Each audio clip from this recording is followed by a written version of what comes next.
Hello friends, welcome to my channel V commerce academy, जिथे मी वंदना तुम्हाला शिकवणार आहे अकाउंट हा विषय अत्यंत सोप्या पद्धतीने। मुलांना सध्या आपण 12th कॉमर्सची ऑब्जेक्टिव्ह सिरीज सुरू केलेली आहे। याच्यामध्ये थर्ड टॉपिक आहे रिकन्स्टिट्यूशन ऑफ पार्टनरशिप। ठीक आहे, मग याच्यामध्ये फर्स्ट पार्ट आपल्याला आहे ॲडमिशन ऑफ पार्टनर। रिकन्स्टिट्यूशन म्हणजे काय? रिकन्स्टिट्यूशन म्हणजे ज्या वेळेस पार्टनरशिप फॉर्मची पुन्हा नव्याने करार केला जातो आणि पुन्हा नव्याने पार्टनरशिप स्थापन केली जाते, याला काय म्हणतात? Reconstitution of partnership form. म्हणजेच पार्टनरशिप फॉर्म मध्ये काही चेंजेस केले जातात। ठीक आहे, तर यालाच काय म्हणतात? Reconstitution of partnership form. मग याच्यामध्ये पार्टनर्सची रिलेशनशिप चेंज होत असते किंवा त्या ठिकाणी ABC जे पार्टनर्स आहेत त्यांचा प्रॉफिट शेअरिंग रेशो चेंज होईल, कॅपिटलचं प्रमाण चेंज होईल, काही मायनर चेंजेस इथे होत असतात। याच्यामध्ये तुम्हाला 12th कॉमर्समध्ये admission of partner, death of partner, retirement of partner, तर अशा 2-3 केसमध्ये रिकन्स्टिट्यूशन पार्टनरशिप फॉर्मचं होत असतं। ठीक आहे, मग या ठिकाणी आपल्याला फर्स्ट पार्ट आज डिस्कस करायचा आहे ॲडमिशन ऑफ पार्टनर। तर आता रिकन्स्टिट्यूशन कधी होत असतं? पार्टनरशिप फॉर्मचं रिकन्स्टिट्यूशन हे जर समजा ABC 3 पार्टनर आहे। ठीक आहे, तिन्ही पार्टनरला वाटलं की आता आपण आपलं कॅपिटल प्रपोर्शन चेंज केलं पाहिजे किंवा आपला प्रॉफिट शेअरिंग रेशो चेंज केला पाहिजे, तर या केसमध्ये एक्झिस्टिंग पार्टनरमध्ये रिकन्स्टिट्यूशन होऊ शकतं। त्याच्यानंतर ज्यावेळेस नवीन पार्टनर पार्टनरशिप फॉर्ममध्ये एंट्री करतो, त्याच्यानंतर एखादा पार्टनर रिटायर होतो किंवा एखाद्या पार्टनरची डेथ होते, त्या केसमध्ये सुद्धा रिकन्स्टिट्यूशन होतं। रिकन्स्टिट्यूशनमध्ये आपल्याला ॲडमिशन ऑफ पार्टनर हा टॉपिक डिस्कस करायचा। चला तर मग या टॉपिकचे ऑब्जेक्टिव्ह क्वेश्चन डिस्कस करू। क्वेश्चन्सला सुरुवात करण्याआधी तुम्ही जर चॅनलला सबस्क्राईब केलं नसेल तर चॅनलला सबस्क्राईब करा, जेणेकरून तुमचा कोणताही महत्त्वाचा व्हिडिओ मिस होणार नाही। फर्स्ट क्वेश्चन दिला, ऑब्जेक्टिव्ह टाइप क्वेश्चन आपल्याला दिलेले आहेत। फर्स्ट आहे select appropriate alternative from the those given below and rewrite the sentence. First दिला, Anuj and Ishan are two partners sharing profits and losses in the ratio 3:2. They decided to admit Aroha for 1/5 share. The new profit sharing ratio will be. ठीक आहे, आता या ठिकाणी आपल्याला काय सांगितलंय? अनुज आणि ईशान, ठीक आहे, हे दोन पार्टनर आहेत, त्यांचा रेशो काय? 3:2 त्यांचा रेशो आहे। आता नवीन पार्टनर कोण आला? आरोह, आणि त्याचा शेअर किती आहे? 1/5। ठीक आहे, आपल्याला कॅल्क्युलेट करायला सांगितला न्यू प्रॉफिट शेअरिंग रेशो। ठीक आहे, त्यात हा न्यूमरिकल क्वेश्चन आहे। आता तुम्ही ही जी एक्झाम देता MSCBची, तर या एक्झाममध्ये न्यूमरिकल क्वेश्चन्स आपल्याला महत्त्वाचे आहेत आणि पार्टनरशिपवर तुम्हाला थेरॉटिकलपेक्षा न्यूमरिकल क्वेश्चन येऊ शकतो। मग हे न्यूमरिकल क्वेश्चन कोणकोणत्या पॉईंटवर येतील? एक तर न्यू प्रॉफिट शेअरिंग रेशोवर येऊ शकतो। ठीक आहे, calculate new profit sharing ratio किंवा फाइंड आउट सॅक्रिफाईस रेशो, त्यानंतर फाइंड आउट गेनिंग रेशो, त्यानंतर गुडविलचं कॅल्क्युलेशन, त्याच्यामध्ये गुडविलचं कॅल्क्युलेशन आणि डिस्ट्रीब्युशन दोन्ही येऊ शकतं। ठीक आहे, गुडविलची व्हॅल्यू कॅल्क्युलेट करायची किंवा गुडविलची व्हॅल्यू ही पार्टनर्समध्ये डिस्ट्रीब्यूट करायची, तर या टाईपने प्रश्न विचारले जाऊ शकतात। त्यामुळे ॲडमिशन ऑफ पार्टनरमध्ये तुम्हाला या पॉईंट्सवर न्यूमरिकल क्वेश्चन्स येऊ शकतात। ठीक आहे, त्यामुळे हे क्वेश्चन्स महत्त्वाचे आहेत। IMP पॉईंट असल्यामुळे मी याच्यावर ऑन बोर्ड व्हिडिओ बनवलेले आहेत। न्यू प्रॉफिट शेअरिंग रेशो आणि गेनिंग रेशो, त्यानंतर सॅक्रिफाईस रेशो आणि calculation of interest on drawing, ह्याच्यावर मी कॅल्क्युलेशनचे व्हिडिओ बनवलेले। ठीक आहे, तुम्ही जर ते व्हिडिओ बघितले नसतील तर ते व्हिडिओ बघून घ्या। त्याच्यामध्ये तुमचे new profit sharing ratio, sacrifice ratio आणि गेनिंग रेशो, तर या बाबतीतचे सगळे क्वेश्चन्स तुमचे सॉल्व्ह होतील। ठीक आहे, किंवा तुमच्या सगळ्या क्युरीज तिथे सॉल्व्ह होतील, त्यामुळे ते व्हिडिओ नक्की बघा। आता इथे प्रश्न आपल्याला काय दिला? अनुज आणि ईशान दोन पार्टनर आहे, रेशो त्यांचा 3:2 आहे। नवीन पार्टनर आला आरोह, 1/5 शेअर त्याचा आहे। आपल्याला new profit sharing ratio calculate करायला सांगितलं। आता या ठिकाणी आपल्याला कॅल्क्युलेट काय सांगितलं? न्यू प्रॉफिट शेअरिंग रेशो काय? न्यू रेशोचं सूत्र आपण हे यूज करत असतो, remaining ratio into old ratio. ठीक आहे, रिमेनिंग रेशो म्हणजे 1 मधून न्यू पार्टनरचा शेअर 1/5 मायनस केला तो रिमेनिंग रेशो येतो। ठीक आहे, त्याला गुणिले ओल्ड रेशो करायचा।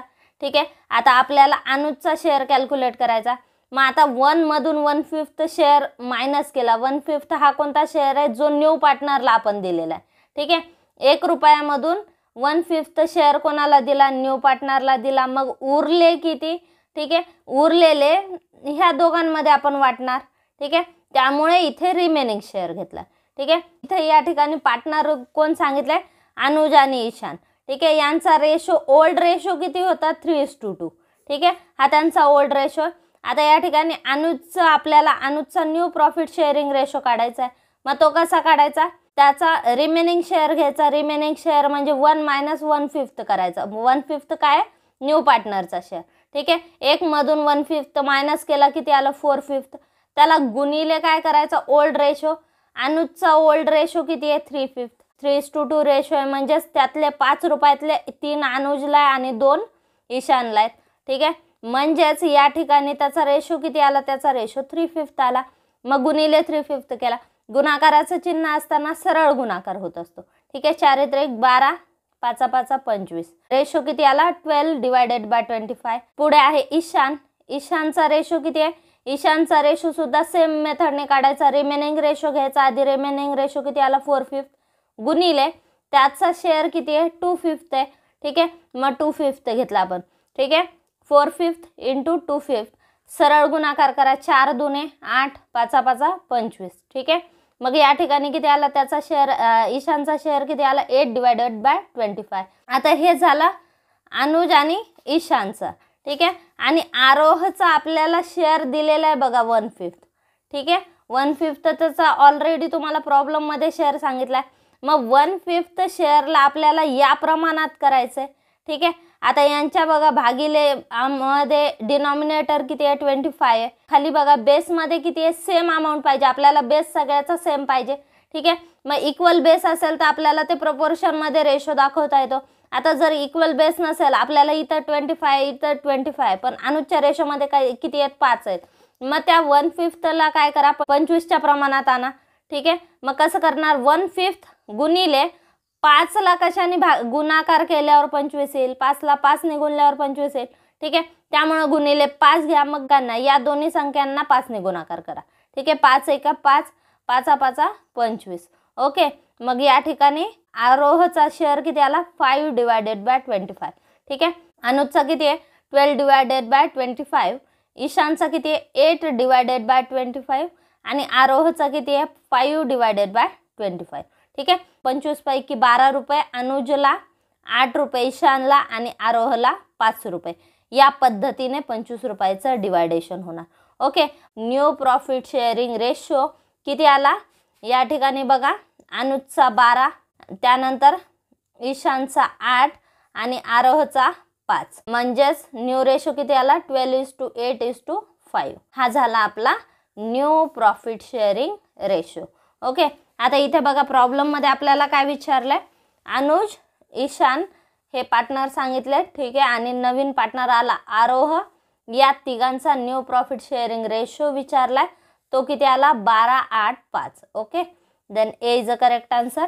Next question, excess of proportionate capital over actual capital represent. आपल्याला काय विचारलंय, excess of proportionate capital. Proportionate capital जास्त आहे ॲक्च्युअल कॅपिटलपेक्षा. ठीक आहे. ॲक्च्युअल कॅपिटल म्हणजे पार्टनरचं किती कॅपिटल आहे, तुम्हाला किती कॅपिटल दिलेलं आहे किंवा प्रॉब्लेममध्ये किती कॅपिटल सांगितलेलं आहे, त्या टोटल कॅपिटलला म्हणायचं ॲक्च्युअल कॅपिटल. ठीक आहे. आणि प्रपोर्शनेट कॅपिटल म्हणजे ज्या प्रॉफिट शेअरिंग रेशोने partners profit and loss share करतात, तर त्या रेशोनुसार त्याचं कॅपिटल किती असलं पाहिजे. ठीक आहे. जर समजा आपण गृहीत धरला ABC 3 पार्टनर आहेत, त्यांचा प्रॉफिट शेअरिंग रेशो 4 3 2. ठीक आहे. म्हणजे जर 9 रुपये प्रॉफिट झाला तर A घेतो 4 रुपये, B घेतो 3 रुपये आणि C घेतो 2 रुपये. मग त्या पद्धतीने जर फर्मचं कॅपिटल 90,000 आहे तर A किती आणेल, B किती आणेल, C किती आणेल. ठीक आहे. म्हणजे त्याने कॅपिटल किती आणलं पाहिजे. ठीक आहे. हा रेशो घेण्यासाठी 9 रुपयातले 4 रुपये घेण्यासाठी त्याने कॅपिटल किती आणलं पाहिजे. ठीक आहे. मग याला म्हणायचं प्रपोर्शनेट कॅपिटल. ठीक आहे. म्हणजेच प्रपोर्शनेट कॅपिटल म्हणजेच पार्टनरचा टोटल कॅपिटल मधला शेअर किती असला पाहिजे त्याच्या या रेशोनुसार. ठीक आहे. त्याच्या प्रॉफिट शेअरिंग रेशोनुसार त्याला पार्टनरशिप फॉर्ममध्ये त्याने किती पैसे आणले पाहिजे किंवा किती कॅपिटल आणलं पाहिजे, तो शेअर म्हणजे प्रपोर्शनेट कॅपिटल. ठीक आहे. म्हणजे आता ABCचं प्रपोर्शनेट कॅपिटल, मग हे 90,000 काय करणार, त्याच्या आपलं टोटल कॅपिटल जर 90,000 आहे तर हे 4 3 2 डिवाइड करा, ते झालं त्यांचं प्रपोर्शनेट कॅपिटल. ठीक आहे. आणि आता इथे समजा हे झालं 90,000 टोटल कॅपिटल जर असेल तर त्यांचं प्रपोर्शनेट कॅपिटल किती असलं पाहिजे हे रेशोनुसार डिवाइड करून काढता येईल. ठीक आहे. आता इथं आपण गृहीत धरलं की एचं कॅपिटल ॲक्च्युअल कॅपिटल आहे एचं 50,000, बीचं 30,000 आणि सीचं 18,000. ओके. 3 पार्टनर आहेत ए बी सी. फर्मचं टोटल कॅपिटल आहे 90,000. रेशो किती आहे 4:2. त्यातलं एचं कॅपिटल आहे 50,000, बीचं 30,000 आणि सीचं 18,000. ठीक आहे. आता आपण याचं एक छोटंसं एक्झाम्पल बघू. आता जर समजा ए बी सी तिघ आहेत फर्ममध्ये. ठीक आहे. पार्टनर त्यांचं टोटल कॅपिटल आहे 90,000. टोटल कॅपिटल जर आपण ए बी सी तिघांमध्ये त्यांचा रेशो जर आहे 4:3:2 हा रेशो आपल्याला सांगितला. तर या 90,000पैकी जर समजा 9 रुपयापैकी ए 4 रुपये घेतो तर 90,000पैकी त्याला 40,000 आणावे लागतील. ठीक आहे. बी जर प्रॉफिटमधले 9 रुपयातले 3 रुपये घेतो तर कॅपिटलही त्याला 90,000तले 30,000 आणावे लागतील आणि सीला 20,000 आणावे लागतील. ठीक आहे. मग हे झालं यांचं प्रपोर्शनेट कॅपिटल. ठीक आहे. आपल्याला तुम्हाला ॲक्च्युअल कॅपिटल मी सांगितलं ॲक्च्युअल कॅपिटल एचं आहे 50,000. एचं सांगितलं 50,000, बीचं सांगितलं 30,000 आणि सीचं सांगितलं 18,000. बीचं ॲक्च्युअल प्रपोर्शनेट कॅपिटल किती आहे 30,000 आणि त्याचं ॲक्च्युअली आहे पण 30,000. ठीक आहे. म्हणजे त्याचा काहीच डिफरन्स नाही. जेवढं कॅपिटल असायला पाहिजे तेवढं त्यांनी आणलेलं आहे. ओके. एचं बघा. एचं प्रपोर्शनेट कॅपिटल 40,000 आहे पण त्याने आणले किती 50,000. ओके. 40,000 त्याचं कॅपिटल असायला पाहिजे त्याच्या रेशोनुसार पण त्याचं कॅपिटल ॲक्च्युअली 50,000 आहे म्हणजेच त्याचं कॅपिटल जास्त आहे. ठीक आहे. कितीने जास्त आहे 10,000 जास्त. याला म्हणायचं सरप्लस कॅपिटल. ओके. याला म्हणायचं सरप्लस कॅपिटल. आणि जे कॅपिटल कमी आहे आता सीचं बघा 20,000 असायला पाहिजे पण ॲक्च्युअली 20,000 नाही आहे त्याचं 18,000 कॅपिटल. ओके. बिझनेसमध्ये त्याने 18,000 आणले. त्या शेअर तर तो 2 रुपये घेतोय 9 रुपयातले तो 2 रुपये प्रॉफिट घेतोय पण कॅपिटल त्याने 20,000 आणले नाही त्याने 18,000 आणले. किती रुपयांनी कमी आणलं 2,000 रुपये त्यांनी कमी आणलेत. जसं जास्तीचं कॅपिटल याला सरप्लस आपण म्हटलं सरप्लस कॅपिटल तसंच जे कमी आहे त्याला म्हणतात डेफिसिट कॅपिटल. त्याचं प्रपोर्शनेट कॅपिटल जास्त आहे आणि ॲक्च्युअलमध्ये त्यांनी कमी आणलेली आहे व्हॅल्यू. ठीक आहे. मग याला काय म्हणायचं याला म्हणायचं डेफिसिट कॅपिटल. प्रपोर्शनेट कॅपिटल जास्त आहे आणि ॲक्च्युअल कॅपिटल कमी आहे. ठीक आहे. मग याला काय म्हणायचं डेफिसिट कॅपिटल. पार्टनरनी कॅपिटल कमी आणलेलं आहे. ठीक आहे. आणि ज्यावेळेस प्रपोर्शनेट कॅपिटल कमी आहे आणि ॲक्च्युअलीमध्ये त्याच्या कॅपिटलची व्हॅल्यू जास्त आहे तर याला म्हणायचं सरप्लस कॅपिटल. मग हे झालं सरप्लस कॅपिटल आणि जिथं प्रपोर्शनेट कॅपिटलपेक्षा ॲक्च्युअली त्याचं कॅपिटल कमी आहे याला म्हणतात डेफिसिट कॅपिटल. मग याला काय म्हणायचं हे झालं सरप्लस कॅपिटल. ज्यावेळेस प्रपोर्शनेट कॅपिटलपेक्षा किती कॅपिटल असायला पाहिजे त्यापेक्षा किती कॅपिटल आहे 40,000 असायला पाहिजे पण त्या पार्टनरचं कॅपिटल किती आहे 50,000 आहे. ठीक आहे. म्हणजे सरप्लस कॅपिटल याला म्हणतात. ठीक आहे. हे झालं इक्वल कॅपिटल. ठीक आहे. प्रपोर्शनेट कॅपिटल आणि हे दोन्ही इक्वल आहे. ठीक आहे. प्रपोर्शनेट कॅपिटल आपलं जास्त आहे 20,000 असायला पाहिजे पण त्या पार्टनरने 18,000 कॅपिटल आणले 2,000 कमी आणलेलं मग याला म्हणायचं डेफिसिट कॅपिटल. आता इथे आपल्याला काय विचारलंय बघा प्रॉब्लेममध्ये तुम्हाला प्रश्नामध्ये काय विचारलं excess of proportionate capital. Proportionate capital जास्त आहे. ठीक आहे. मग या केसमध्ये बघा प्रपोर्शनेट कॅपिटल जास्त आहे. ठीक आहे. Proportionate capital over actual capital. ठीक आहे. ॲक्च्युअल कॅपिटलपेक्षा प्रपोर्शनेट कॅपिटल कितीने जास्त आहे तर याला म्हणायचं कॅपिटल डेफिसिट. ठीक आहे. मग या पार्टनरला बिझनेसमध्ये कॅपिटल आणायला लागेल. ठीक आहे. मग ह्याला काय म्हणायचं कॅपिटल डेफिसिट. ठीक आहे. आणि सरप्लस कोणतं ज्यावेळेस ज्या पार्टनरचा ॲक्च्युअल कॅपिटल जास्त आहे प्रपोर्शनेट कॅपिटलपेक्षा तर त्याला सरप्लस कॅपिटल म्हणतात आणि डेफिसिट कशाला म्हणतात ज्याचं कॅपिटल कमी आहे त्याला डेफिसिट म्हणतात. ठीक आहे. आता इथे तुम्हाला काय विचारलं excess of proportionate capital. Proportionate capital जास्त आहे आणि ॲक्च्युअल कॅपिटल कमी आहे. इथे बघा प्रपोर्शनेट कॅपिटल 20,000 आहे ॲक्च्युअल कॅपिटल 18,000 आहे मग याला म्हणायचं कॅपिटल डेफिसिट. ऑप्शन बघा तुम्हाला काय दिलेत इक्वल कॅपिटल. बीचं कॅपिटल इक्वल कॅपिटल आहे. सरप्लस कॅपिटल म्हणजे ज्याचं जास्त आहे त्याला सरप्लस कॅपिटल म्हणतात. ठीक आहे. आणि ज्याचं कमी आहे त्याला काय म्हणतात deficit capital. Then C is a correct answer deficit capital. त्यानंतर पुढचा प्रश्न dash is credited when unrecorded asset is brought into business. Asset brought into business म्हणजेच बिझनेसमध्ये असेट आली आहे. ठीक आहे. असेट बिझनेसमध्ये आली. असेट ही काय आहे असेट ही आपली प्रॉपर्टी आहे. ठीक आहे. असेट ही आपली प्रॉपर्टी असते आणि ज्यावेळेस असेट बिझनेसमध्ये येते असेटचं बॅलन्स असतं डेबिट बॅलन्स, ठीक आहे. आणि ज्यावेळेस असेट येते त्यावेळेस ते डेबिट होते आणि ज्यावेळेस असेट बिझनेसमधून जाते त्यावेळेस ती क्रेडिट होत असते. तर याच्यामध्ये मी एक व्हिडिओ बनवलेला आहे rule of increase and decrease, ठीक आहे, accounting rule for increase and decrease.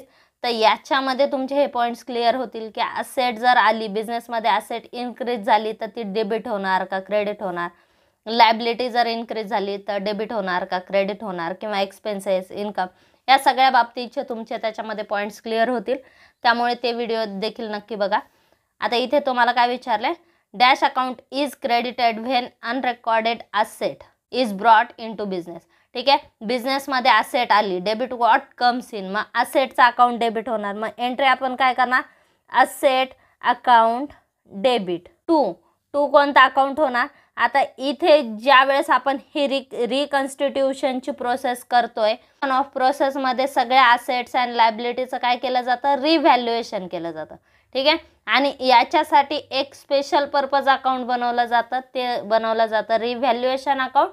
आणि या अकाउंटला काय केलं जातं, आपल्या असेटची व्हॅल्यू वाढली कमी झाली, ठीक आहे, किंवा या प्रोसेसमध्ये आपल्या रिव्हॅल्युएशनच्या प्रोसेसमध्ये किंवा रिकन्स्टिट्यूशनच्या प्रोसेसमध्ये जो प्रॉफिट झाला, लॉस झाला, ते सगळे आयटम इथे चार्ज केले जातात. मग आता असेट आपली वाढली, ठीक आहे, असेट वाढली म्हणजेच आपला प्रॉफिट आहे का नाही, बिझनेसचा तो प्रॉफिट आहे. Debit expenses and losses, credit income and gain, ठीक आहे. मग हा प्रॉफिट आहे, गेन आहे, असेटची किंमत वाढली म्हणजे गेन झाला तो, ठीक आहे.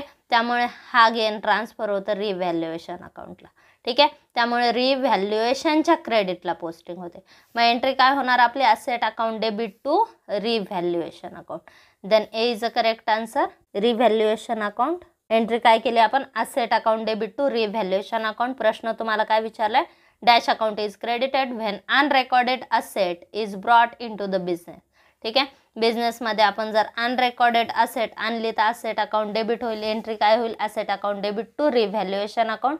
देन क्रेडिट कोणता अकाउंट होईल ते विचारलंय, मग आन्सर आहे रिव्हॅल्युएशन अकाउंट, ठीक आहे. A is a correct answer. Next, when goodwill is withdrawn by the partner dash account is credited. आता याच्यामध्ये बघा तुम्हाला एंट्री सुद्धा महत्त्वाच्या असतात. ॲडमिशन ऑफ पार्टनर हा टॉपिक पार्टनरशिप फॉर्ममध्ये तुम्हाला अत्यंत महत्त्वाचा आहे.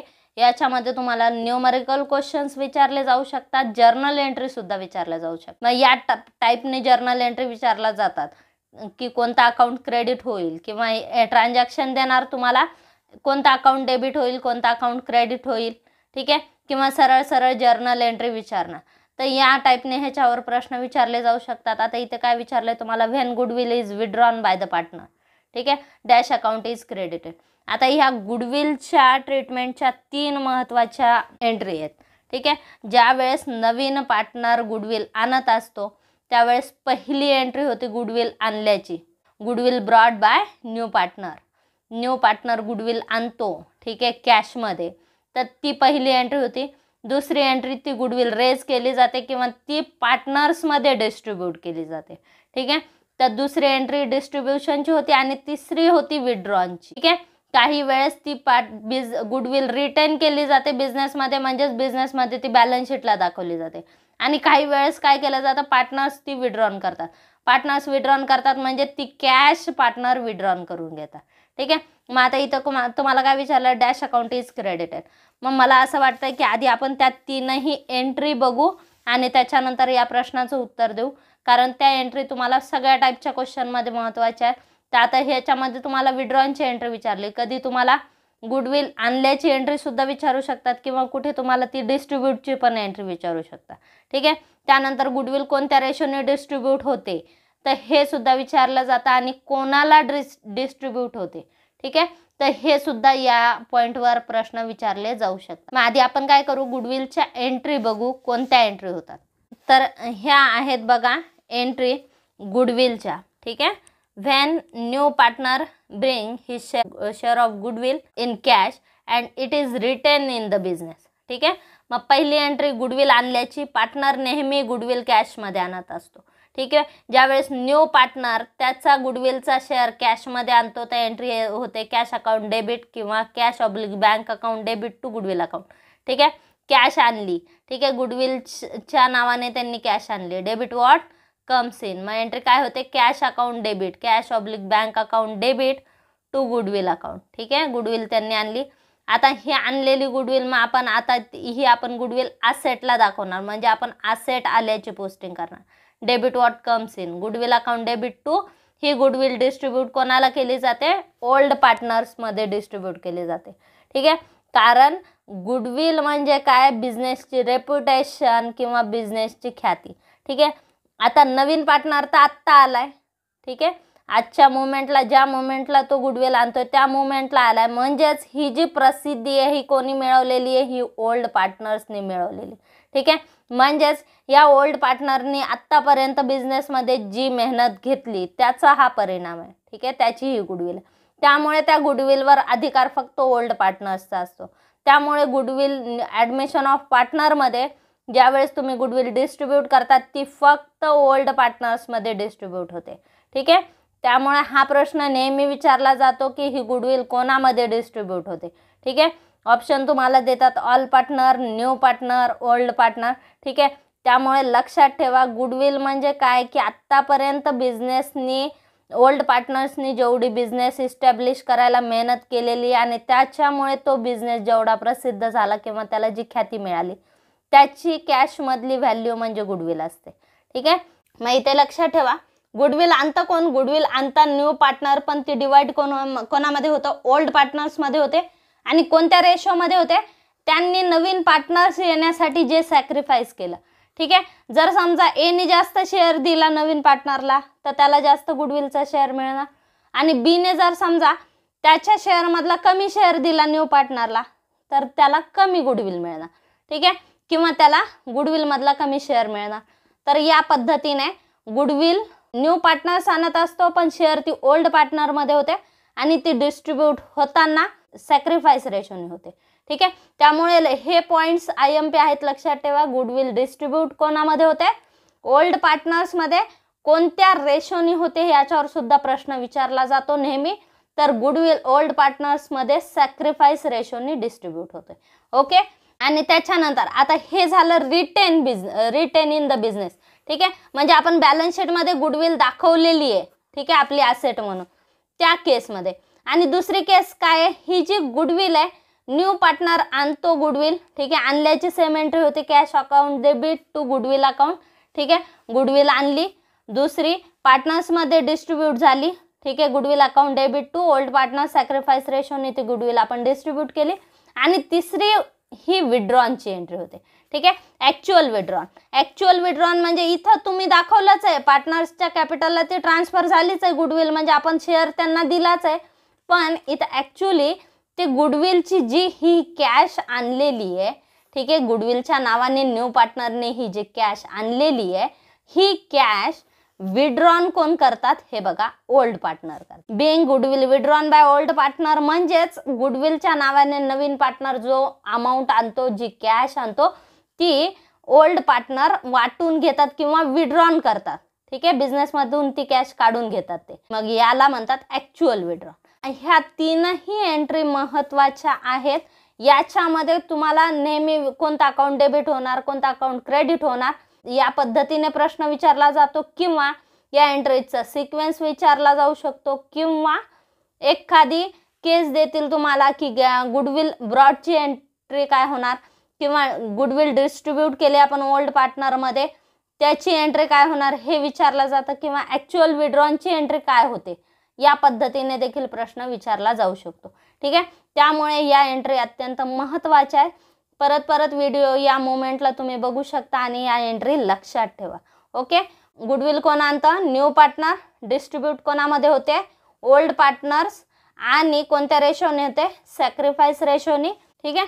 आणि गुडविल आणल्याची ब्रॉट इनची एंट्री ही होते, डिस्ट्रीब्युशनची ही, आणि विड्रॉनची ही. तीन एंट्री महत्त्वाच्या आहेत, लक्षात ठेवा. आता इथे बघा तुम्हाला काय विचारलंय, when goodwill is withdrawn by the partner, ठीक आहे. गुडविल पार्टनर विड्रॉन करतात तर कोणता अकाउंट क्रेडिट होत विचारलं, ठीक आहे. गुडविल पार्टनर विड्रॉन करतात म्हणजेच पार्टनर न्यू पार्टनरने जी गुडविलच्या नावाखाली अमाऊंट आणलेली, कॅश आणलेली ती ओल्ड पार्टनर विड्रॉ करत असतात, ठीक आहे. मग ओल्ड पार्टनर इथं कोण आहे, रिसिव्हर आहे, डेबिट द रिसिव्हर, त्याला पैसे मिळतात, डेबिट द रिसिव्हर, त्यामुळे ओल्ड पार्टनर अकाउंट डेबिट होतं. टू काय येईल, टू कॅश, बिझनेसमधून कॅश चालली, क्रेडिट व्हॉट गोज आउट. ठीक आहे, टू काय येईल, cash oblique bank account. Then answer is B, when goodwill is withdrawn by the partner, cash oblique bank account is credited. Then correct answer is cash oblique bank. Next question, if asset is taken over by the partner, dash account is debited. ठीक आहे, asset taken over, पार्टनरने asset taken over केला. ठीक आहे, मग कोणता account debit होतं विचारले. आता asset taken over केल्या कोणी, पार्टनरने. कुठल्या asset taken over केल्या, बिझनेस मधल्या. ठीक आहे, म्हणजे बिझनेस मध्ये asset येते का जाते, जाते. ठीक आहे, मग आपण जर असेटला रूल कोणता आपण अप्लाय करतो, debit what comes in, credit what goes out. ठीक आहे, आता जर पार्टनरने असेट टेकन ओव्हर केली म्हणजे पार्टनर त्याच्या घरी घेऊन चालला असेट. ठीक आहे, बिझनेस मधून असेट चालली, debit what comes in, credit what goes out. ठीक आहे, देन असेटचा अकाउंट क्रेडिट होईल. ठीक आहे, असेट अकाउंट क्रेडिट होणार, मग डेबिट कोण होणार, हे असेट आपण ज्याला दिली तो डेबिट होणार. ठीक आहे, मग असेट विड्रॉन कोण करतोय, पार्टनर. ठीक आहे, देन पार्टनरचं अकाउंट काय होईल, डेबिट होईल. ठीक आहे, आता इथे तुम्हाला काय विचारलंय, विच अकाउंट इज डेबिटेड. ठीक आहे, कोणता अकाउंट डेबिट होणार विचारलंय, मग पार्टनरचं कॅपिटल अकाउंट डेबिट होणार. ठीक आहे, ऑप्शन दिले, revaluation account, capital account, asset आणि बॅलन्स शीट. ठीक आहे, एंट्री काय होईल, capital, partners capital account debit to asset account.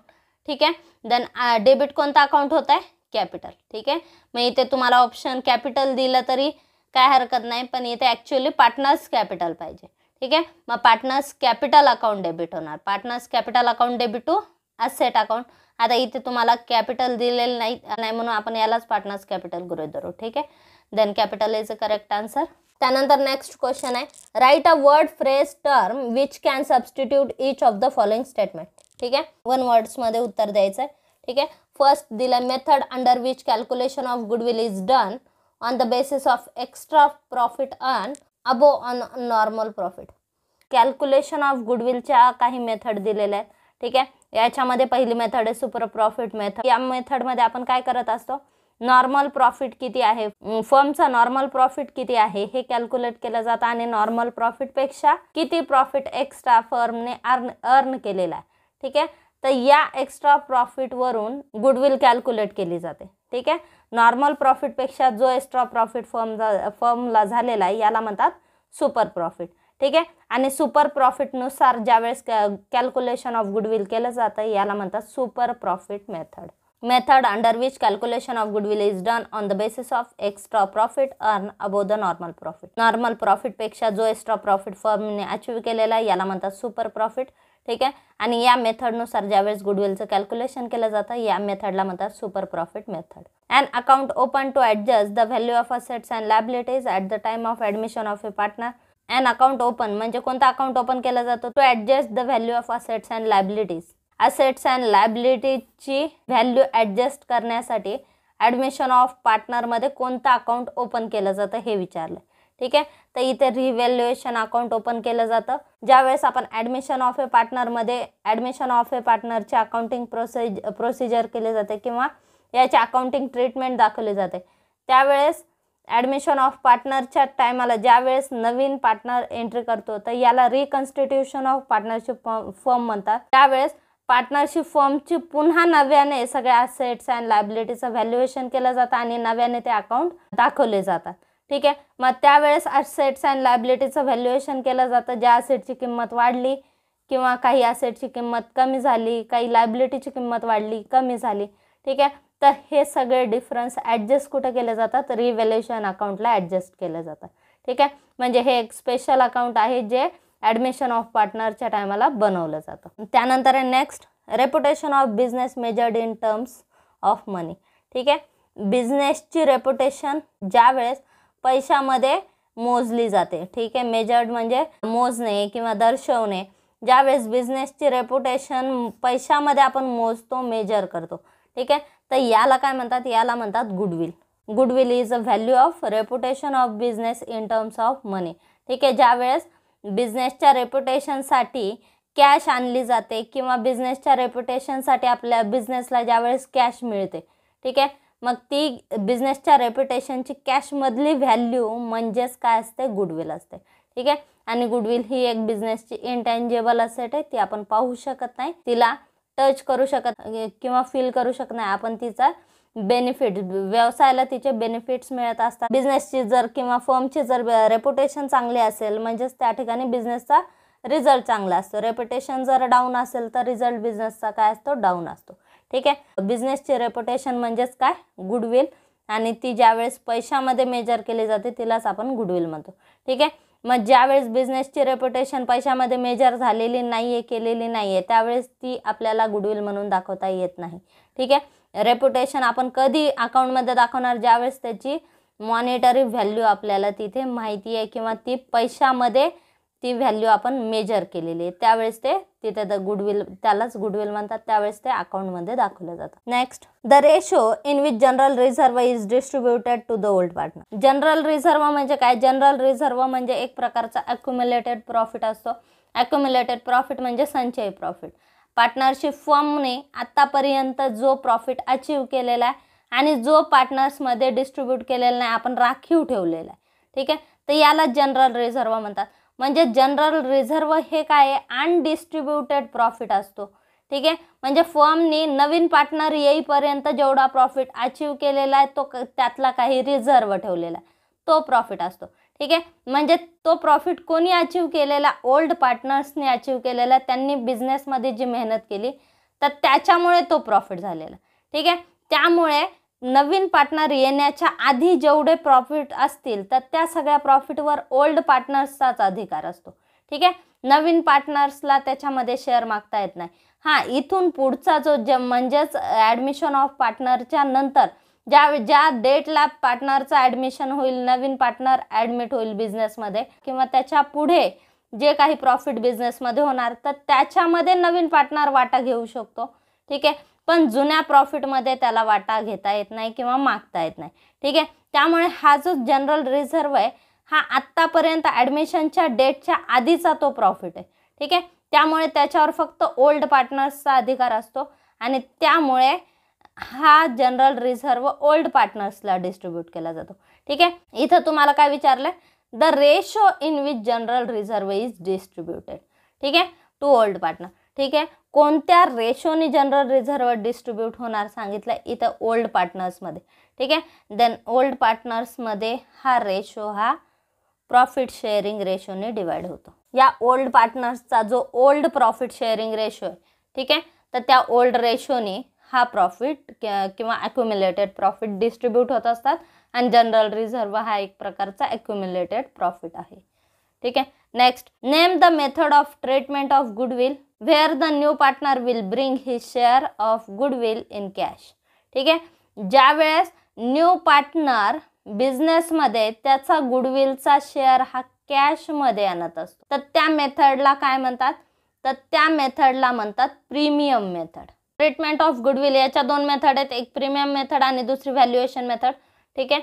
तर या मेथडमध्ये पहिली जी मेथड आहे तर त्याच्यामध्ये ज्या वेळेस नवीन पार्टनर येताना त्याच्या गुडविलचा शेअर हा कॅशमध्ये आणत असतो तर या मेथडला म्हणतात प्रीमियम मेथड. ठीक आहे. Next, the proportion in which old partner make sacrifice. म्हणजेच ओल्ड पार्टनर त्यांचा शेअर सॅक्रिफाईस करतात किंवा त्यांच्या प्रॉफिटचा शेअर काय करतात, ते सॅक्रिफाईस करतात. ठीक आहे. तर त्या रेशोला काय म्हणतात, त्या रेशोला म्हणतात सॅक्रिफाईस रेशो. आता जर समजा आता ABC 3 पार्टनर आहेत पार्टनरशिप फॉर्ममध्ये. ठीक आहे. जर ह्यांचा शेअर आहे 2 रुपये 4 रुपये 4 रुपये किंवा 2:4:4. ठीक आहे. यांचा शेअर काय आहे, प्रॉफिट शेअरिंग रेशो 2:4:4. ठीक आहे. म्हणजे 10 रुपये जर प्रॉफिट झाला तर त्यातले 2 रुपये A घेतो आणि B 4 रुपये घेतो आणि C 4 रुपये घेतो. ठीक आहे. आता जर समजा असं ठरलं D हा नवीन पार्टनर आला. ठीक आहे. आणि D हा नवीन पार्टनर आला तर D ला काय केलं, तिघांनी 1-1 रुपये काढून दिला. ठीक आहे. मग तिघांनी 1-1 रुपये काढून दिला, मग D चे झाले 3 रुपये. ठीक आहे. आता याचा सॅक्रिफाईस A ने किती दिला, A ने 1 रुपया दिला म्हणजेच त्याच्याकडे आता 1 रुपया राहिला. B ने किती दिले, 4 पैकी 1 दिला म्हणजे याच्याकडे 3 रुपये राहिले. C ने 4 पैकी 1 रुपया दिला म्हणजे याच्याकडे राहिले 3 रुपये. ठीक आहे. मग हा जो शेअर यांचा कमी झाला याला म्हणायचं सॅक्रिफाईस. ठीक आहे. त्यांनी जो सोडून दिलेला शेअर आहे याला काय म्हणायचं, सॅक्रिफाईस. ठीक आहे, आणि या सॅक्रिफाईस शेअर मधूनच याचा डीचा शेअर तयार झाला. मग यांनी किती सॅक्रिफाईस केलं, तिघांनी 1-1 रुपया सोडला. मग यांचा सॅक्रिफाईस रेशो काय आला, 1:1:1. The proportion in which old partners make sacrifice याला काय म्हणतात, सॅक्रिफाईस रेशो. ठीक आहे, त्यानंतर next capital employed into NRR divided by 100. ठीक आहे, कॅपिटल एम्प्लॉयड गुणिले normal rate of return into 100. हे सूत्र कशाचं आहे, हे सूत्र आहे नॉर्मल प्रॉफिटचं. यामध्ये आपल्याला सूत्र देखील महत्त्वाचे आहेत की सॅक्रिफाईस रेशोचं सूत्र काय, नॉर्मल प्रॉफिटचं सूत्र काय, किंवा न्यू प्रॉफिट शेअरिंग रेशोचं सूत्र काय. ठीक आहे, तर या टॉपिकमध्ये तुम्हाला सूत्र अत्यंत महत्त्वाचे आहेत, त्यामुळे प्रत्येक सूत्र काय लक्षात ठेवा. पुढचा प्रश्न आहे, an account which is debited when the partner take over the assets. पार्टनरने असेट टेकन ओव्हर केली तर कोणतं अकाउंट डेबिट होतं विचारलंय. आता या ठिकाणी an account which is debited, debit कोणतं अकाउंट होणार, पार्टनरनी जर असेट टेक ओव्हर केली. ठीक आहे, पार्टनरने असेट टेक ओव्हर केली म्हणजे पार्टनरला असेट मिळते. ठीक आहे, पार्टनर हा पर्सन आहे, व्यक्ती आहे. पर्सनला कोणता रूल लागू होतो, पर्सनलचा rule. Debit the receiver, credit the giver. Partner asset घेतोय म्हणजे तो रिसिव्हर आहे, म्हणजे इथे पार्टनर अकाउंट डेबिट होणार. मग एंट्री काय होणार आपली, partners capital account debit to काय येईल, पार्टनरला आपण असेट देतोय. ठीक आहे, पार्टनर असेट विड्रॉ करतोय, असेट बिझनेसमधून चालली, debit what comes in, credit what goes out. ठीक आहे, मग असेट बिझनेसमधून चालली त्यामुळे असेटचं अकाउंट काय होणार, क्रेडिट होणार. मग एंट्री काय होणार, partners capital account debit to asset account. ठीक आहे, तर ही झाली आपली journal entry, partners capital account debit to asset account, asset taken over केल्याची जर्नल एंट्री. ठीक आहे, आता इथे काय विचारलं, an account which is debited. ठीक आहे, डेबिट कोणतं अकाउंट होणार विचारलंय, मग डेबिट कोणतं झालं इथे, पार्टनर्स कॅपिटल अकाउंट. ठीक आहे, then answer is partners capital account. Profit and loss account balance appearing on liabilities side of balance sheet. ठीक आहे, प्रॉफिट अँड लॉस अकाउंटला प्रॉफिट आणि लॉस दोन्ही दाखवले जातात. ठीक आहे, जर समजा याचं प्रॉफिट अँड लॉस अकाउंटचा आपल्याला क्रेडिट बॅलन्स दिलेला असतं तर तो प्रॉफिट असतो. ठीक आहे, credit the income and gains, त्यामुळे इन्कम आहे आपलं, गेन आहे म्हणजेच तो प्रॉफिट आहे. ठीक आहे, प्रॉफिटचं नेहमी क्रेडिट बॅलन्स असतं आणि लॉसचं डेबिट बॅलन्स असतं, कारण debit the expenses and losses हा अकाउंटिंगचा रूल आपल्याला सांगतो. ठीक आहे, आपल्याला प्रॉब्लेममध्ये प्रॉफिट अँड लॉस अकाउंटचं डेबिट बॅलन्स पण देतात, क्रेडिट बॅलन्स पण देतात. ठीक आहे, प्रॉफिट अँड लॉस अकाउंटचं क्रेडिट बॅलन्स असेल तर आपण ते लायबिलिटी साईडला दाखवत असतो, आणि प्रॉफिट अँड लॉस अकाउंटचं जर डेबिट बॅलन्स असेल तर ते आपण ॲसेट साईडला दाखवत असतो. त्यामुळे प्रॉफिट अँड लॉस अकाउंटचं जर समजा आपल्याला लायबिलिटी साईडला जे बॅलन्स लिहिलं आहे ते क्रेडिट बॅलन्स आहे, कारण लायबिलिटी साईड ही कोणती असते, लायबिलिटीला आपण जरी क्रेडिट साईड नाव नाही दिलं तरी लायबिलिटीला आपण सगळे क्रेडिट बॅलन्सेस दाखवत असतो. ठीक आहे, देन प्रॉफिट अँड लॉस अकाउंटचं जर क्रेडिट बॅलन्स असेल तर तो आपला प्रॉफिट असतो. मग या प्रॉफिटला एक तर आपण प्रॉफिट म्हणू शकतो, किंवा दरवर्षी या अकाउंटला दरवर्षीचा प्रॉफिट ट्रान्सफर केला जातो. ठीक आहे, त्यामुळे वर्षानुवर्षे आपला जो अनडिस्ट्रीब्युटेड प्रॉफिट असतो तो या अकाउंटला दाखवला जातो. ठीक आहे, त्यामुळे यालाच काय म्हणतात, ॲक्युम्युलेटेड प्रॉफिट. ठीक आहे, त्यामुळे प्रॉफिट अँड लॉस अकाउंटचं डेबिट बॅलन्स असेल तर त्याला लॉस म्हणता येईल, आणि जर क्रेडिट बॅलन्स असेल तर त्याला प्रॉफिट म्हणतात. मग कोणता प्रॉफिट म्हणतात, ॲक्युम्युलेटेड प्रॉफिट किंवा अनडिस्ट्रीब्युटेड प्रॉफिट. ओके, त्यानंतर next old ratio minus new ratio. ठीक आहे, ओल्ड रेशोमधून मायनस केला न्यू रेशो. ठीक आहे, आपण जर गृहीत धरलं ओल्ड रेशोमध्ये एला 2 रुपये मिळत होते, 5 रुपयापैकी एला 2 रुपये मिळत होते, आणि न्यू रेशोमध्ये त्याला 5 रुपयामधला एकच रुपया मिळतोय. ठीक आहे, म्हणजेच त्याचा ओल्ड रेशो त्याचा 2/5 होता, आणि आता झाला न्यू रेशो झाला 1/5. ठीक आहे, म्हणजे त्याचा शेअर 2/5 होता, शेअर किती झाला 1/5, म्हणजे शेअर कमी झाला. ठीक आहे, म्हणजेच त्यांनी सॅक्रिफाईस केलेलं आहे. ठीक आहे, त्याचा शेअर कमी झाला म्हणजेच पार्टनरने काय केलं, सॅक्रिफाईस. मग हा रेशो कोणता आला, sacrifice ratio. Old ratio minus new ratio याला काय म्हणायचं, सॅक्रिफाईस रेशो. त्यानंतर नेक्स्ट क्वेश्चन दिला, state true or false with reason. First दिलं, new partner can bring capital in cash or kind. गृहीत धरलं ए बी दोघं पार्टनर्स आहेत, नवीन पार्टनर आला सी. मग आता त्याला जर समजा फर्ममध्ये इन्व्हॉल्व्ह व्हायचं असेल, ठीक आहे, तर त्याला कॅपिटल आणावं लागेल, आणि त्याला आता ए बी हे दोघं पार्टनर्स आहेत. ठीक आहे, फर्मचं कॅपिटल हे दोघं आणत असतात. ठीक आहे, सीला जर पार्टनरशिप फर्ममध्ये एंट्री करायचं असेल तर त्याला देखील कॅपिटल आणावं लागेल. ठीक आहे, मग त्याचं कॅपिटल तो कॅशमध्ये पण आणू शकतो, आणि काइंड म्हणजे एखादी ॲसेट, बिझनेसला लागणारी एखादी ॲसेट पण तो आणू शकतो. सी हा त्याचं कॅपिटल कोणत्या स्वरूपात आणू शकतो, कॅश किंवा एनी अदर ॲसेट, जे बिझनेसला जे ॲसेट लागते तर त्या ॲसेटमध्ये देखील तो कॅपिटल आणू शकतो. ठीक आहे. देन हे स्टेटमेंट बरोबर आहे. त्यानंतर next, when goodwill is paid privately to the partner it is not recorded in the books. Goodwill ज्यावेळेस गुडविलचा शेअर, गुडविल कोण आणत असतं? नवीन पार्टनर आणेल. ठीक आहे. बिझनेस इस्टॅब्लिश कोणी केला? ओल्ड पार्टनरने तो बिझनेस इस्टॅब्लिश केलेला असतो. पार्टनरशिप फॉर्ममध्ये ज्यावेळेस न्यू पार्टनर एंट्री करतो त्यावेळेस तो बिझनेस हा चालू रनिंग बिझनेस आहे आणि रनिंग बिझनेसमध्ये सी जर एंट्री करतोय, हा बिझनेस चालवण्यासाठी किंवा इस्टॅब्लिश करण्यासाठी किंवा आत्तापर्यंत त्याची जी बिझनेसची रेप्युटेशन निर्माण केली तर ती निर्माण करण्यासाठी ओल्ड पार्टनर मेहनत करत असतात. ठीक आहे.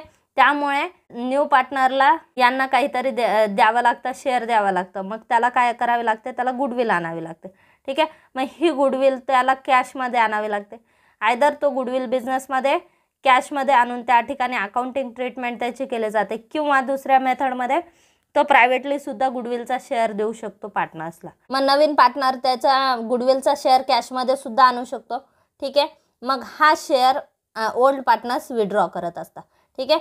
म्हणजेच बिझनेसमध्ये गुडविल आल्याची एंट्री होते, आलेली गुडविल आलेली दाखवली जाते, ती पार्टनर्समध्ये कोणत्या रेशोने डिस्ट्रीब्यूट केली आणि कशी विड्रॉ केली तर ही सगळी अकाउंटिंग ट्रीटमेंट दाखवली जाते. कधी कधी गुडविलचा शेअर जर समजा पार्टनरने त्यांना प्रायव्हेटली दिला, म्हणजेच ठीक आहे ए बी दोघं पार्टनर आहेत, सी नवीन पार्टनर आला, सीने काय केलं? 1,00,000 रुपये एला दिले, 1,00,000 रुपये बीला दिले. कशासाठी? एंट्री करण्यासाठी बिझनेसमध्ये. ठीक आहे. मग म्हणजेच त्याने त्याचा शेअर प्रायव्हेटली दिला. ठीक आहे. बिझनेसमध्ये दिला नाही, त्याने प्रायव्हेटली दिला. ठीक आहे.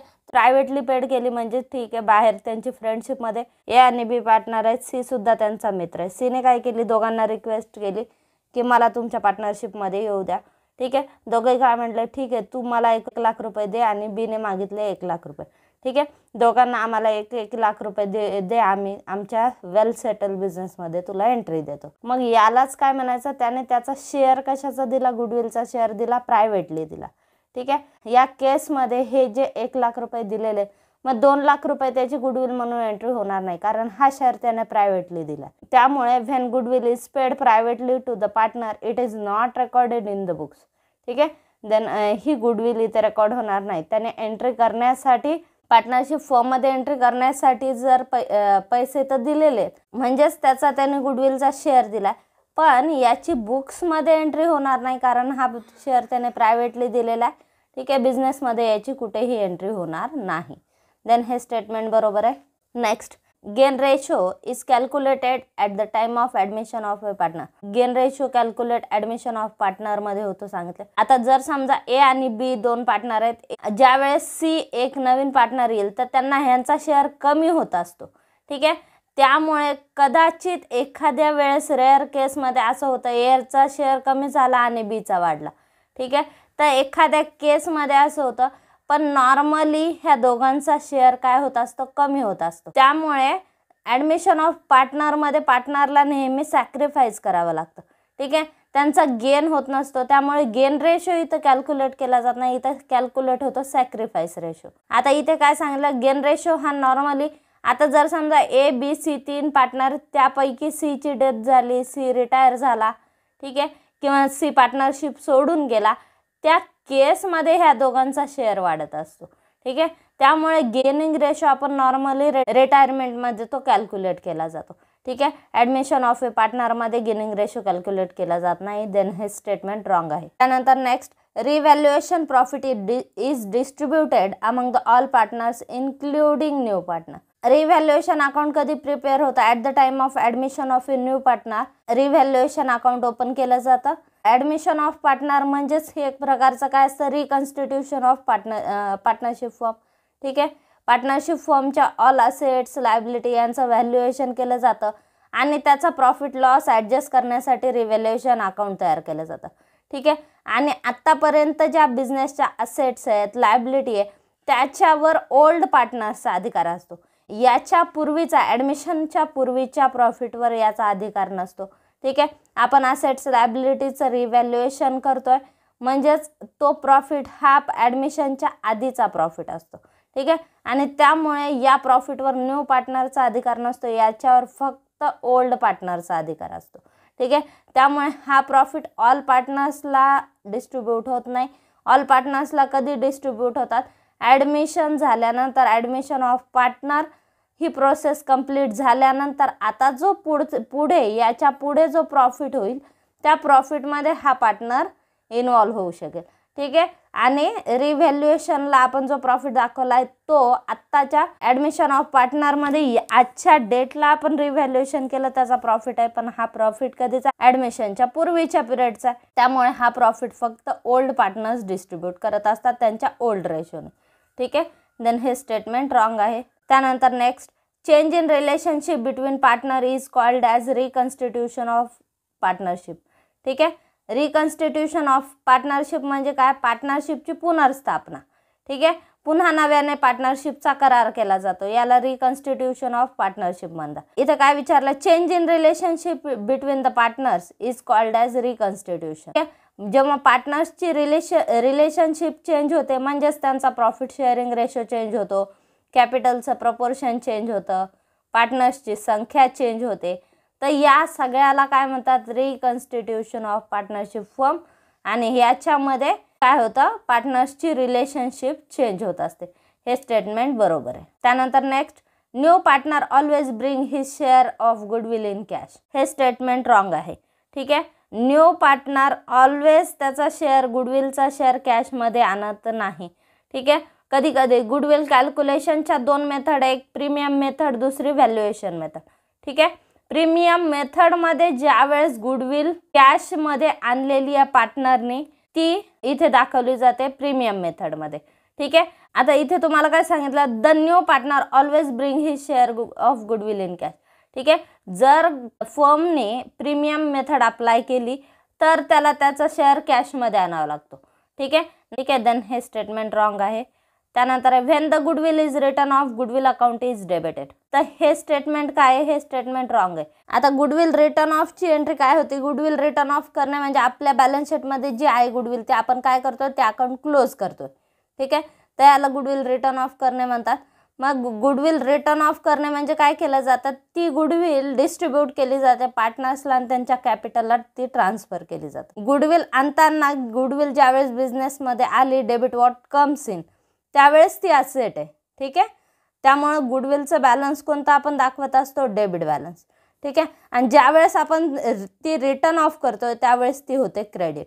ठीक आहे. मग कोणता अकाउंट डेबिट होता, आपण गुडविल ट्रान्सफर करणार कॅपिटलला. ठीक आहे. मग एंट्री काय होणार, partners capital account debit to goodwill account. Suppose आपण इथे काय घेणार, ए बी सी ते तीन पार्टनर आहे, तर मग घेणार A's capital account debit, B's capital account debit, C's capital account debit. ठीक आहे. टू काय येईल, टू गुडविल अकाउंट. जेवढ्या पार्टनर्सला आपण ती गुडविल ट्रान्सफर केली तर तेवढी अमाऊंट तिथे आपण दाखवणार. जेवढी अमाऊंट आपण पार्टनर्सच्या कॅपिटलला ट्रान्सफर केली तर तेवढी आपण दाखवणार. मग इथे एंट्री काय होणार, partners capital account debit to goodwill account. जेवढी गुडविल आपल्याला रिटर्न ऑफ करायची तेवढी आपण काय करणार, क्रेडिट करणार. ठीक आहे. मग ही झाली गुडविल रिटर्न ऑफची एंट्री. या एंट्रीमध्ये डेबिट कोणतं अकाउंट झालं, रिटर्न ऑफमध्ये पार्टनर्स कॅपिटल अकाउंट डेबिट झालं आणि गुडविल अकाउंट काय झालं, क्रेडिट झालं. ठीक आहे. आता इथे तुम्हाला काय विचारलं, when the goodwill is return of goodwill account is debited. ठीक आहे. देन हे स्टेटमेंट रॉंग आहे. गुडविल अकाउंट डेबिट नाही होणार, गुडविल क्रेडिट होणार.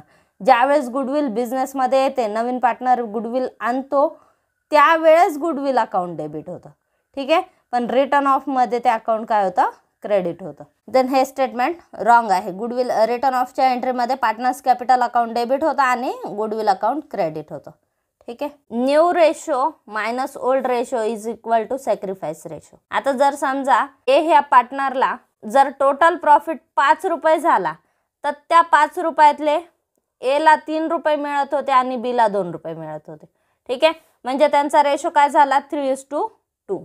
मग आपण याला काय म्हणणार, 3/5 आणि 2/5. म्हणजेच 5 रुपये जर प्रॉफिट झाला तर 3 रुपये एला मिळत होते. आता जर समजा नवीन पार्टनर आला आणि त्याच्यामुळे एला भेटतात आता 2 रुपये भेटतात. ठीक आहे. 5 रुपयापैकी 2 रुपये कोणाला भेटतात, एला भेटतात. 5 रुपयापैकी 2 रुपये एला भेटतात, बीला भेटतात 1.5 रुपये, सीला भेटतो 1.5 रुपये. ठीक आहे. 1.5, 3 आणि 2, 5. ठीक आहे. मग आता हा झाला नवीन शेअर. ठीक आहे. मग नवीन शेअर काय झाला, याचा 2/5 झाला. आधी त्याला 3/5 मिळायचे एला, आता किती मिळतात? आता 2/5 मिळतात. ठीक आहे, म्हणजे आधी 5 रुपयातले 3 रुपये मिळत होते, आता 5 रुपयातले 2च रुपये मिळतात. म्हणजेच त्याचा शेअर काय झालेला आहे? कमी झालेला आहे. मग आपल्याला नवीन शेअर कमी झाला ना, ठीक आहे, मग ओल्ड शेअरमधून नवीन शेअर मायनस करावं लागेल, त्यावेळेस आपल्याला सॅक्रिफाईस रेशो. ठीक आहे, म्हणजे आपलं सूत्र काय होणार? Old ratio minus new ratio, हे सॅक्रिफाईस रेशोचं सूत्र आहे. ठीक आहे, ओल्ड मायनस न्यू हे सॅक्रिफाईस सूत्र येईल. आता इथे तुम्हाला काय सांगितलं? न्यू मायनस ओल्ड सांगितले. ठीक आहे, new ratio minus old ratio. ठीक आहे, मग हे तुम्हाला काय दिलं? उलट दिलंय. सॅक्रिफाईस रेशोचं सूत्र सांगितलं new ratio minus old ratio. ठीक आहे, हे सूत्र सॅक्रिफाईस रेशोचं नाही आहे, हे सूत्र कशाचं आहे? हे सूत्र आहे गेनिंग रेशोचं. ठीक आहे, new ratio minus old ratio हे गेनिंग रेशोचं सूत्र आहे आणि old ratio minus new ratio हे सॅक्रिफाईस रेशोचं सूत्र. ठीक आहे, म्हणजे आपल्याला old ratio minus new ratio हे सूत्र पाहिजे. म्हणजेच हे स्टेटमेंट काय आहे? हे स्टेटमेंट रॉंग आहे. न्यू मायनस ओल्ड आपण ज्यावेळेस करतो त्यावेळेस गेनिंग रेशो येत असतो. ठीक आहे, आणि ज्यावेळेस ओल्ड मायनस न्यू करतो त्यावेळेस सॅक्रिफाईस रेशो येत असतो. आणि हे स्टेटमेंट रॉंग आहे. त्यानंतर next, usually when a new partner is admitted in the firm there will be an increase in the capital of the firm. ठीक आहे, usually when the partner is admitted in the firm. ठीक आहे, म्हणजे normally ज्यावेळेस new partnership फर्ममध्ये येतो त्यावेळेस फर्मचं capital increase होतं सांगितलं. ठीक आहे, हे स्टेटमेंट काय आहे? बरोबर आहे, कारण ए बी 2 पार्टनर आहेत. ठीक आहे, एने 20,000 कॅपिटल आणलेलं आहे, बीने 20,000 कॅपिटल आणलेलं आहे. ठीक आहे, 20 आणि 20 किती झाले? फर्मचं कॅपिटल झालं 40,000. आता जर सी आला तर सीला सुद्धा 20,000 ते आणायला सांगतील. ठीक आहे, म्हणजे फर्मचं टोटल कॅपिटल किती होणार आहे? 60,000. तर हे काय झालं? फर्मचं नॉर्मली कॅपिटल काय होतं? नवीन पार्टनर ज्या वेळेस येतो त्यावेळेस ते इन्क्रीज होतं. रेअर केसमध्ये ते ॲज इट इज राहतं. आता जर समजा आपण गृहीत धरलं सी हा खूप स्किलफुल आहे, याच्यामध्ये वेगवेगळ्या स्किल्स आहेत. ठीक आहे, आता ए बीला असं वाटलं की जर हा सी आपल्या पार्टनरशिप फर्ममध्ये आला तर आपल्याला प्रॉफिट आपोआपच आपला प्रॉफिट खूप वाढेल. ठीक आहे, आणि त्यामुळे त्यांनी सीला एंट्री दिली विदाऊट कॅपिटल. त्याला सीला त्यांनी कन्व्हिन्स, मग सी तयार नव्हता. सी म्हटला माझ्याकडे आणण्यासाठी पैसे नाही आहेत, 20,000 रुपये नाही आहे, मग मी कसं एंट्री करू? मग ए बीने काय त्यांना परमिशन दिली, बरं ठीक आहे बाबा तू पैसे नको आणू पण तू आमच्यासोबत काम कर. ठीक आहे, मग त्या केसमध्ये कॅपिटल वाढणार नाही, कारण ए बीने त्यांना परमिशन कशी दिली आहे? विदाऊट कॅपिटल एंट्री करण्याची परमिशन दिली. ठीक आहे, तर अशा केसमध्ये कधी कधी कॅपिटल वाढत नाही. किंवा in case of nominal partner, आता जर समजा सी हा रेप्युटेड पर्सन आहे आणि ए बीला असं वाटलं की ह्याचं नाव जर आपल्या पार्टनरशिप फर्ममध्ये आपण लावलं आपली फर्म चालेल किंवा आपला प्रॉफिट वाढेल, मग त्या केसमध्ये त्यांनी सीला परमिशन दिली की तू कॅपिटल आणू नको, तू प्रॉफिटही घेऊ नको, पण आमच्या फर्ममध्ये तुझं नाव राहू दे. पण तिथे फर्मचं कॅपिटल वाढणार नाही त्यामुळे. ठीक आहे, फर्मचं कॅपिटल ॲज इट इज राहील. ठीक आहे, त्यामुळे तुम्हाला शब्द इथे वापरला काय? Usually when a new partner is admitted in the firm there will be an increase in the capital of the firm. ठीक आहे, नॉर्मली न्यू पार्टनर ज्यावेळेस फर्ममध्ये एंट्री करतो त्यावेळेस कॅपिटल इन्क्रीज होतं. मग हे स्टेटमेंट काय? बरोबर आहे. नॉर्मली ते वाढतं पण काही रेअर केसमध्ये ते वाढत नाही, ॲज इट इज राहतं. 40,000 ते 40,000 फर्मचं कॅपिटल ॲज इट इज राहील.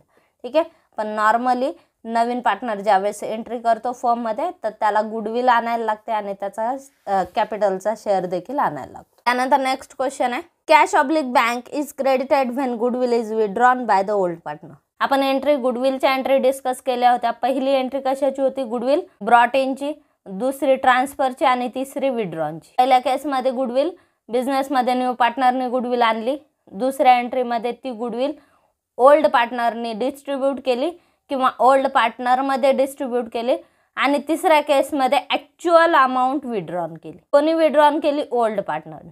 ठीक आहे, गुडविल ओल्ड पार्टनर विड्रॉन करतो म्हणजेच गुडविलसाठी गुडविलचा शेअर म्हणून नवीन पार्टनरने जी कॅश आणलेली आहे ती कॅश हे ओल्ड पार्टनर विड्रॉन करत असतात. ठीक आहे, मग ही कॅश कोण घेऊन जातं? ओल्ड पार्टनर घेतात. ठीक आहे, म्हणजे बिझनेसमधून कॅश चालली आहे. ठीक आहे, जी बिझनेसमध्ये गुडविलच्या नावाखाली जी कॅश आलेली आहे ती कॅश कोण घेऊन चालले, पार्टनर घेऊन चालले त्यांच्या घरी. ठीक आहे, म्हणजे बिझनेसमधून पैसा चाललेला आहे. Debit what comes in, cash आली का गेली, इथे कॅश गेली म्हणजे कॅश अकाउंट काय होतं, क्रेडिट होतं. ठीक आहे, मग एंट्रीमध्ये काय येईल, टू कॅश अकाउंट, कॅश किंवा बँक. मग डेबिट काय होतं, गुडविल कोण घेत आहे, ओल्ड पार्टनर. ठीक आहे, मग इथे काय होणार, ओल्ड पार्टनर अकाउंट डेबिट. ठीक आहे, ओल्ड पार्टनर्स अकाउंट डेबिट. ठीक आहे, मग त्यांच्या सॅक्रिफाईस रेशोने आपण ओल्ड पार्टनरला गुडविल डिस्ट्रीब्यूट केलेली आहे. जी गुडविल त्यांना डिस्ट्रीब्यूट केली ती इथे ते विड्रॉन करतात. मग एंट्री काय होते, old partners account debit to cash oblique bank account. ठीक आहे, मग आता इथे काय सांगितलं, cash oblique bank account is credited and goodwill withdrawn by the old partner. ठीक आहे, देन हे स्टेटमेंट बरोबर आहे. Next, find the odd one. First दिलं general reserve, creditors, machinery, capital. ठीक आहे, मशिनरी ही आपली ॲसेट आहे. हे सगळे आयटम आपण बॅलन्स शीटला दाखवत असतो, मशिनरी आपण ॲसेटला दाखवतो आणि जनरल रिझर्व, क्रेडिटर्स आणि कॅपिटल हे लायबिलिटीला येत असतात. ठीक आहे, मग वेगळं काय इथे, मशिनरी. जनरल रिझर्व म्हणजे आपण प्रॉफिटमधला जो प्रॉफिट, संचयी प्रॉफिट वेगळा ठेवलेला, प्रॉफिटमधली काही अमाऊंट आपण रिझर्व ठेवलेली आहे त्याला जनरल रिझर्व म्हणतात. क्रेडिटर्स म्हणजे ज्या लोकांचे देणे आपल्याला द्यायचे ते क्रेडिटर्स, आणि कॅपिटल म्हणजे फर्मचं कॅपिटल, कॅपिटल फंड. ठीक आहे, ह्या सगळ्या लायबिलिटी आहेत. मशिनरी ही एक ॲसेट आहे. ठीक आहे, त्यामुळे वेगळं काय येतं, मशिनरी. त्यानंतर next, decrease in furniture, patent written off, increase in bills payable and RDD written off. Decrease in furniture, फर्निचरची व्हॅल्यू कमी झाली इथे. ठीक आहे, पेटंट रिटर्न ऑफ, पेटंट ही सुद्धा आपली ॲसेट आहे, फर्निचर ही आपली ॲसेट आहे, ॲसेटची व्हॅल्यू कमी झाली. ठीक आहे, पेटंट ही सुद्धा आपली इंटँजिबल ॲसेट आहे आणि रिटर्न ऑफ म्हणजे त्याची व्हॅल्यू सुद्धा आपण कमी केली. ठीक आहे, म्हणजे हा लॉस आहे, हा सुद्धा लॉस आहे. इन्क्रीज इन बिल्स पेबल म्हणजे बिल्स पेबल ही आपली लायबिलिटी. ठीक आहे, म्हणजे इथे लायबिलिटी वाढली आपली, इथे ॲसेट कमी झाली, इथे ॲसेट कमी झाली, इथे लायबिलिटी वाढली. आणि RDD रिटर्न ऑफ केली आपण. आता इथे बघा, ॲसेटची व्हॅल्यू कमी झाली, इथे ॲसेटची व्हॅल्यू कमी झाली आणि इथे लायबिलिटीची व्हॅल्यू वाढलेली आहे. मग आता ज्यावेळेस डिक्रीज इन फर्निचर, मग याची पोस्टिंग आपण कुठे करणार, याची ॲसेटची व्हॅल्यू कमी झाली म्हणजेच रिव्हॅल्युएशनच्या डेबिटला याची पोस्टिंग होणार. पेटंट रिटर्न ऑफ केली, याची सुद्धा पोस्टिंग रिव्हॅल्युएशनच्या डेबिटला केली. त्यानंतर बिल्स पेबल इन्क्रीज झाले, याची सुद्धा पोस्टिंग रिव्हॅल्युएशनच्या डेबिटला होणार, कारण बिल्स पेबल इन्क्रीज झाले म्हणजेच हा बिझनेसचा लॉस आहे, लायबिलिटी वाढली म्हणजे लॉस झाला का नाही. ठीक आहे, देन याची सुद्धा पोस्टिंग कुठे होणार, रिव्हॅल्युएशनच्या डेबिटला होणार. RDD रिटर्न ऑफ येणार रिव्हॅल्युएशनच्या क्रेडिटला. ठीक आहे, देन हे वेगळं काय इथे, RDD रिटर्न ऑफ. त्यानंतर next, super profit method, valuation method, average profit method, fluctuating capital method. ठीक आहे, super profit method, valuation method, average profit method ह्या गुडविलच्या मेथड आहेत. ठीक आहे, गुडविल कॅल्क्युलेशन अँड ट्रीटमेंटच्या मेथड आहेत. आणि फ्लक्च्युएटिंग कॅपिटल ही कॅपिटल ट्रीटमेंटची मेथड आहे. ठीक आहे, कॅपिटल मेंटेन करण्याची मेथड आहे, कॅपिटल अकाउंट मेंटेन करण्याची मेथड. नशीब फॉर्मच्या फर्स्ट टॉपिकमध्ये आपण फ्लक्च्युएटिंग कॅपिटल मेथड आणि फिक्स कॅपिटल मेथड बघितले. ठीक आहे, तर त्याच्यापैकी एक मेथड ही फ्लक्च्युएटिंग कॅपिटल मेथड आहे, म्हणजेच ही गुडविलशी याचा संबंध नाही, याचा संबंध पार्टनर्स कॅपिटल अकाउंट मेंटेन करण्याशी. वेगळं काय इथं, fluctuating capital method, super profit method, valuation method, average profit method या गुडविल कॅल्क्युलेशन अँड ट्रीटमेंटच्या मेथड. आणि ही फ्लक्च्युएटिंग कॅपिटल मेथड ही कॅपिटल मेंटेन करण्याची, कॅपिटल अकाउंट मेंटेन करण्याची मेथड. देन वेगळं काय इथं, फ्लक्च्युएटिंग कॅपिटल मेथड. त्यानंतर next, calculate the following. Calculate the following याच्यामध्ये first तुम्हाला जो क्वेश्चन दिला याच्यामध्ये काहीतरी मला मिस्टेक वाटते, त्यामुळे मी हा क्वेश्चन इथे घेतलेला नाही आहे. आपण दुसरा क्वेश्चन बघू. Anika and Radhika are partners sharing profits in the ratio of 5:1. They decide to admit Sanika in the firm for 1/5 share. Calculate the sacrifice ratio of Anika and Radhika. आता इथे तुम्हाला काय विचारले, दोघींचा सॅक्रिफाईस रेशो कॅल्क्युलेट करायला सांगितला. आता इथे अंकिता झाल्या, अनिकाच्या ऐवजी अंकिता झाले, काही हरकत नाही. ठीक आहे, आपण न्यू प्रॉफिट शेअरिंग रेशो काढताना कसा काढणार, न्यू प्रॉफिट शेअरिंग रेशो. आपल्याला काय सांगितलं, सॅक्रिफाईस रेशो. सॅक्रिफाईस रेशोचं सूत्र काय, old ratio minus new ratio, old ratio minus new ratio. हे झालं सूत्र कशाचं, सॅक्रिफाईस रेशोचं. ठीक आहे. मग अनिकाचा ओल्ड रेशो मधून न्यू रेशो आपल्याला मायनस करावा लागेल, त्याच्यासाठी आधी त्यांचा न्यू रेशो कॅल्क्युलेट करावा लागेल. ठीक आहे. मग आपण इथं कॅल्क्युलेट केला न्यू रेशो. मग न्यू रेशो कॅल्क्युलेट करण्यासाठी काय घ्यायचं सूत्र, new ratio is equal to 1 minus new पार्टनरचा शेअर जो असतो तो घ्यायचा. ठीक आहे. मग 1 मायनस 1/5 घेतलं गुणिले पार्टनर्स शेअर. अनिकाचं आपल्याला कॅल्क्युलेट करायचं. मग आपण काय घेतलं 1 मायनस 1/5. ठीक आहे. मग हा आला रिमेनिंग शेअर. ठीक आहे. मग रिमेनिंग शेअर किती आला 4/5. ठीक आहे. 1 रुपयातले 1/5 कोणाला दिले आपण, न्यू पार्टनरला दिले. ठीक आहे. मग उरले किती 4/5. मग हे 4/5 आपण दोघात डिवाइड करणार. ठीक आहे. मग 4/5 मध्ये 5/6 कोणाचा शेअर आहे, अनिकाचा शेअर आहे. ठीक आहे. म्हणून गुणिले 5/6 करा. आता या ठिकाणी सरळ गुणाकार करायचा असतो. गुणाकाराचं चिन्ह असल्यावर सरळ गुणाकार करा. 4 पंचे 20, 5 सक 30. ओके. म्हणजेच याला आपण लहान केलं. मग किती आलं 10/15. राधिकाचा शेअर 1 मायनस 1/5 केला 4/5 गुणिले राधिकाचा शेअर. आता अनिका आणि राधिकाचा शेअर आपल्याला 5:1 सांगितलेलं. ओके. म्हणजे मग त्याचा राधिकाचा शेअर किती आहे 1/6 आहे. 4/5 गुणिले 1/6 करा. मग किती येतं 4 1 4, 5 सके 30. 2 भाग द्या दोन्हीला. किती येतं 2/15. आणि तिसरा पार्टनर कोण आहे, तिसरा पार्टनर आहे सानिका. सानिकाचा शेअर किती आहे 1/5 सानिकाचा शेअर आहे. सानिकाच्या शेअरला येतं इथं 1/5 आहे. आता इथे खाली बघा 15 आहे. आता इथे किती आहे, इथं खाली बघा किती आहे छेदामध्ये, छेदात इथे 15 आहे. मग आपल्याला सेम छेद पाहिजे किंवा बेसमध्ये आपल्याला सेम अमाऊंट पाहिजे इथे. मग इथे बघा 1/5 ला गुणिले 6 करा. 6 1 6, 6 पंचे 30. म्हणजे हे आपलं 30 आलं. ठीक आहे. इथं आपण त्याला 15 मध्ये कन्वर्ट केलं. भागिले 2 करा. 3/15. मग रेशो काय आला, न्यू रेशो काय आला 10:2:3. ठीक आहे. इथं तुम्हाला न्यू रेशो विचारला नाही, न्यू रेशो विचारला असता तर आपण सांगितलं असता 10:2:3. ओके. तुम्हाला सॅक्रिफाईस रेशो विचारला. सॅक्रिफाईस रेशोचं सूत्र काय, old ratio minus new ratio. मग ओल्ड रेशो बघा अनिकाचा किती आहे 5/6 आहे. ठीक आहे. 6 मधले 5 कोणाला आहेत, अनिकाला. ठीक आहे. अनिकाचा 5/6 आणि राधिकाचा किती आहे, राधिकाचा 1/6 आहे. ठीक आहे. मग अनिकाचा 5/6, राधिकाचा 1/6. मग त्यांच्यातून त्यांचे न्यू शेअर मायनस करा. मग 5/6 मधून 10 डिवायडेड बाय 15 मायनस केला आपण. मग 15×5 75, 6×10 60 भागिले 15 सखी 90. ओके. मग मायनस करून घ्या. इथे किती आलं 15/90. राधिकाचं किती आलं 1/6 मधून 2/15 मायनस करा त्याचा शेअर. मग किती येतं, मायनस करण्यासाठी तिरकस गुणाकार करायचा. 15 1 15 मायनस, इथे मायनस आहे त्यामुळे इथे मायनसचे चिन्ह कॅरी करायचं. 6 दुने 12 भागिले 90 सरळ गुणाकार. तर किती आला 3/90. मग आता दोघांचा शेअर किती आला 15 3. आता याला छोटं करायचं असेल तर कॉमन संख्येने भाग द्या. ठीक आहे. 3×5 15 आणि 3 1 3. ठीक आहे. मग रेशो किती आला 5:1. सॅक्रिफाईस रेशो किती आला त्यांचा 5:1. अनिकाने सॅक्रिफाईस किती केलं 5/6. दुसरी कोण आहे राधिका, राधिकाने किती सॅक्रिफाईस केलं 1/6. मग त्यांचा सॅक्रिफाईस रेशो किती आला 5:1. मग आता इथं तुम्हाला काय सांगितलं, calculate the sacrifice ratio of Anika and Radhika.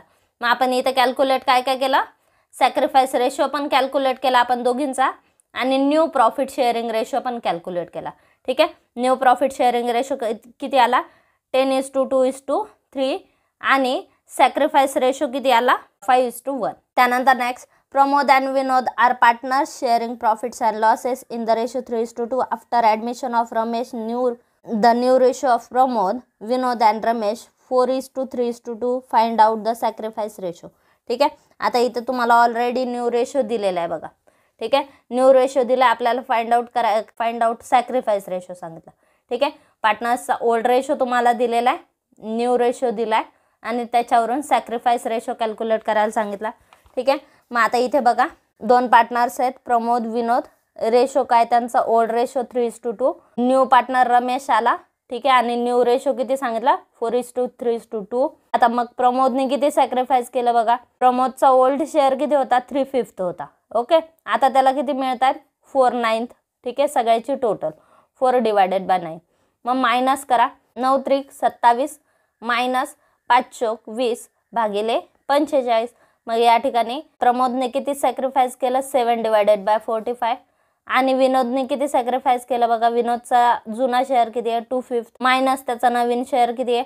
Naveen share आहे 3 आहे त्याला किती पैकी 9 पैकी 3/9 करा मग मायनस करा 9 दुने 18 मायनस 5 3 15 ठीक आहे भागिले 9 5 45 ठीक आहे.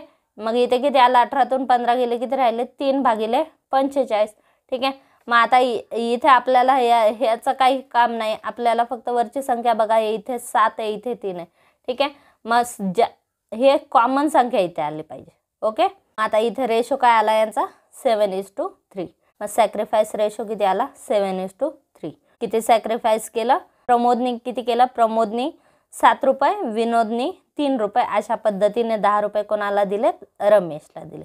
ओके मग हे झालं सॅक्रिफाईस रेशो. मग आपल्याला इथे सॅक्रिफाईस रेशो विचारला सॅक्रिफाईस रेशो किती आला 7:3.